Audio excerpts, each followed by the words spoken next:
அப்படியே வந்து என்னது குழலோ அல்ல குரலோ அல்ல குயிலோன்னு ஒரு இதில் எழுதியிருக்கிறாங்க பாருங்க. அந்த அளவுக்கு அவர்கள் தொழில் துறை சார்ந்த விஷயங்களில் பிரமாதமாக பலரை ஈர்க்கக்கூடிய அமைப்பு. இது காலகட்டங்களில் இவங்க ராசியாதிபதி வெற்றி ஸ்தானத்தில் வக்கரம் அப்படிங்கிறதுனால இவ்வளவு நாள் அடி வாங்கி பஞ்சராகி பல்பு ஃபியூஸ் போய் பலூன் காத்து போன கன்னிராசிக்காரர்கள் எப்படியாவது நாம் விட்டதை பிடிச்சே ஆகணுங்கிறதுக்காக நாம் ஏன் இப்படி மாற்றி யோசிக்க கூடாது என்று யோசித்து அவர்கள் விட்ட விஷயத்தை கண்டிப்பாக பிடிப்பார்கள்.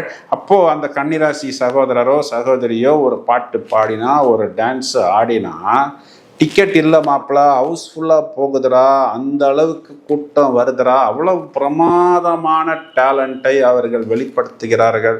உடனே அந்த ஊருக்கு போகலாம், இந்த ஊருக்கு போகலாம், அவ்வளோ ஷோஸ் போடலாம், இதை வந்து நம்ம சோஷியல் மீடியாவில் போடலாம், டிஜிட்டலில் போடலாம், ஒரு வீடியோவுக்கு எவ்வளவு லைக்ஸ் வாங்கலாமோ அந்த அளவுக்கு அவர்கள்